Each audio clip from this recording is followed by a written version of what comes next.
تو کچھ بھی کہنے سے پہلے میں ایک چیز کلیئر کر دوں کہ جو میں ڈسکس کرنے جا رہا ہوں اس کا کوئی غلط تاثر نہ لے لیں میرے بارے میں کہ اچھا یہ تو ان کو فالو کرتے ہیں، اچھا یہ تو ان کو مانتے ہیں۔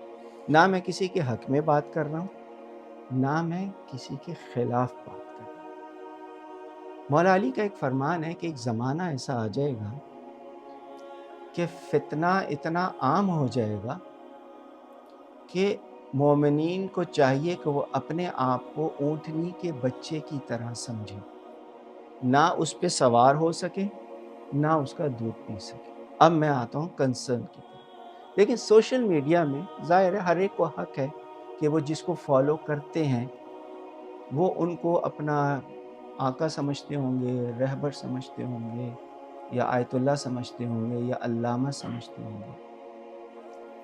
دیکھیں، تین طرح کے اختلافات ہوتے ہیں انسان کے اگر کسی سے بھی اختلاف ہو۔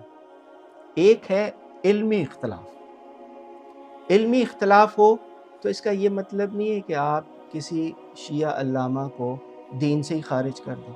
علمی اختلاف ہے نا، تو مراجع کرام میں بھی جب ڈسکشنز چلتی ہیں، حوزوی جو بحثیں ہوتی ہیں ان میں جب ڈسکشنز چلتی ہیں تو ان میں علمی اختلاف ہوتا ہے۔ اس کا یہ مطلب تھوڑی کہ ایک مرجع دوسرے مرجع سے ناراض ہو کے بیٹھ جائے، ایسا تو نہیں ہوتا نا۔ دوسرا اختلاف ہے تاریخی اختلاف۔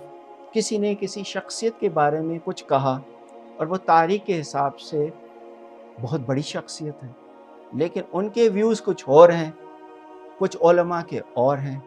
لیکن تاریخی اختلاف کی وجہ سے بھی ہم کسی اپنے برادر ایمانی جو علی ولی اللہ کا قائل ہے اس کو دین سے خارج نہیں کر سکتے۔ ٹھیک ہے، تاریخی اختلاف ہے، فائن، کوئی کچھ سمجھتا ہے کوئی کچھ سمجھتا ہے۔ لیکن سوشل میڈیا پہ پھر ایسی باتیں آ جاتی ہیں، ان کے خلاف بات کرنے میں خود اتنا گناہ کما جاتے ہیں، جس طرح خطبہ اول میں نے غیبت کی بات کی، جس طرح مثال کے طور پہ ان پہ شک کیا جاتا ہے کہ وہ سید ہیں کہ نہیں ہیں۔ بھائی اگر آپ کو شک ہے تو آپ ڈائریکٹ کال کر کے پوچھ لو نا۔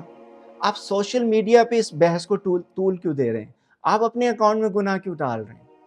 کہ کسی نے اگر پوسٹ کر دی ہے کہ وہ سید ہیں کہ نہیں ہیں تو آپ اس پوسٹ کو فارورڈ بھی کر رہے ہیں اور اس پہ مذاق بھی اڑا رہے ہیں، اور آپ کے پاس ڈائریکٹ نمبر ہے، آپ بجائے کہ اس پوسٹ کو فارورڈ کریں آپ ادھر کال کریں نا، آپ اپنی کلیئرنس خود کریں نا۔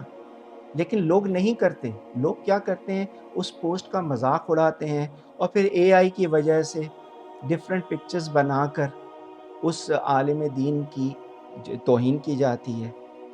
تو عالم دین کوئی بھی ہو، چاہے اس کا لاہور سے تعلق ہو، کراچی سے تعلق ہو، ایران سے ہو، عراق سے ہو، توہین کرنے کی اجازت کسی کو نہیں ہے۔ یہ ایک مومن کی نشانی ہونی چاہیے۔ علمی اختلاف ہے نا، اور تاریخی اختلاف ہے نا۔ ہاں، اگر عقائد میں اختلاف آ جائے تو وہاں آپ کو پورا اختیار ہے کہ تہذیب کے دائرے میں رہتے ہوئے بغیر کسی کی توہین کیے آپ اپنا عقیدہ بیان کریں اور ثابت کریں علمی روشنی میں کہ اگلا غلط کہہ رہا ہے۔ اس میں جو ہے کمپرومائز نہیں ہوگا۔ اس میں تو میں خود فرنٹ پہ آ کے کھڑا ہوں گا، نہیں اگلے نے غلط بات کی ہے، ایسے نہیں، ایسے ہونا چاہیے۔ جس طرح ماضی میں ایک چیز مشہور ہو گئی تھی، او ہو ان کو تو اب زندہ امام کی ضرورت ہے۔ اب لوگ کانٹیکسٹ میں نہیں جاتے کہ زندہ امام سے مراد کیا ہے۔ آپ لوگ گھروں میں اپنی فیملی کے امام ہیں، پتہ ہے آپ کو، ولی ہے نا۔ جب آپ پیش امام کے پیچھے نماز پڑھتے ہیں تو پیش امام اس وقت امام ہوتا ہے، اور جب ہم سب مل کر اپنے مرجعوں کی تقلید کرتے ہیں تو وہ مرجع ہمارا امام ہوتا ہے۔ لیکن رہبر سب سے اونچے ہیں، آیت اللہ العظمیٰ خامنہئی صاحب، وہ سب مرجعوں کے امام ہیں اور وہ ہم سب کے امام، اور اس سے اوپر ہم امام زمانہ کا انتظار کر رہے ہیں۔ یعنی امام جو ہے وہ اپنی شکل بدلتا ہے ضرورت کے تحت۔ گھر پہ بھی امام ہے، مسجد میں کوئی اور امام ہے جس کی ہم تقلید کر رہے ہیں، وہ ہمارا امام ہے، اور ولی فقیہ سب کا امام ہے، اور وہ نائب امام ہے اس وقت تک جب تک کہ امام کا ظہور نہیں ہو جاتا۔ تو لوگوں نے اس کو غلط رنگ دیا، اور غلط رنگ دینے کے بعد کیا ہوا؟ وہ گناہ کمایا لوگوں نے جو ان کو کمانا نہیں چاہیے تھا. جیسے کہ میں نے کہا کہ غیبت اتنا آسان گناہ ہے، لیکن اس کے کرنے کے بعد اس کے نتائج بہت خطرناک. تو سوشل میڈیا پہ اب اس لباس میں کچھ علماء حضرات آ گئے ہیں جو ایسی بات کہہ جاتے ہیں جو شیعہ مکتب فکر سے ریلیٹ نہیں کرتی. اب ان کے کلپس کو لے کر، کیونکہ انہوں نے غلط بولا، اب ان کے نام میں نہیں لے سکتا، آپ سب کے ذہن میں ہوگا. اب میں آپ کو سلوشن کیا دے رہا ہوں، مقصد کیا ہے تمام بڑی بات کرنے کا. دیکھیں، سوشل میڈیا پر اگر کوئی بھی مولانا اس لباس میں آ کے ایسی بات کہہ دے جس سے آپ کے جذبات مجروح ہوں، جس سے شیعہ عقائد مجروح ہوں، تو آپ اس کی وجہ سے اپنے آپ کو کنفیوز نہ کریں. آپ کیا کریں؟ آپ سیدھا اس کی طرف دیکھیں جس کی آپ تقلید کرتے ہیں. سمپل. آپ اس کو اس کے نہ اس کے خلاف بات کریں، نہ اس کو ڈیفینڈ کریں. آپ سمپل اس کو دیکھیں جس کی آپ تقلید کرتے ہیں. ابھی تک جتنے بھی ہیں، چاہے ان کا تعلق لاہور سے ہو، کراچی سے ہو، کیا وہ اس لیول پہ ہیں کہ وہ آیت اللہ سیستانی یا آیت اللہ مکارم شرازی یا آیت اللہ بہجت یا آیت اللہ بشیر نجفی اور جتنے بھی مراجع کرام ہیں جن کی ہم تقلید کرتے ہیں، کیا وہ ان کی برابری کر سکتے ہیں؟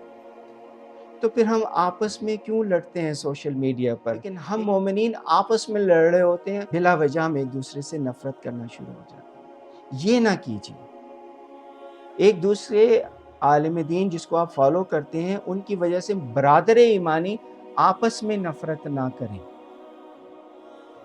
جس نے اپنے یوٹیوب اکاؤنٹ پہ یا فیس بک اکاؤنٹ پہ آ کے کچھ کہا ہے یہ لباس پہن کے، اس کو سنیں، لیکن اپنی کنسنٹریشن اس طرف رکھیں جس کی آپ تقلید کرتے ہیں. یہ مسئلہ ہی حل ہو جائے گا. آپ کے تمام اعمال کا جواب دہ کون ہے؟ وہ جواب دہ نہیں ہے جس کو آپ سارا دن بیٹھ کے سوشل میڈیا پہ ڈیفینڈ کر رہے ہیں یا اس کے خلاف بات کر رہے ہیں. وہ جواب دہ نہیں ہے. تو یہ الحمدللہ آپ نے یہ پوائنٹ انڈرسٹینڈ کر لیا ہوگا. Do not put yourself in trouble, do not put yourself in confusion level. جی stay happy and do not fight with your brother مومنین and just follow the instructions where your مرجع is saying. بسم اللہ الرحمن الرحیم. قل هو اللہ احد اللہ الصمد لم یلد ولم یولد ولم یکن له کفوا احد.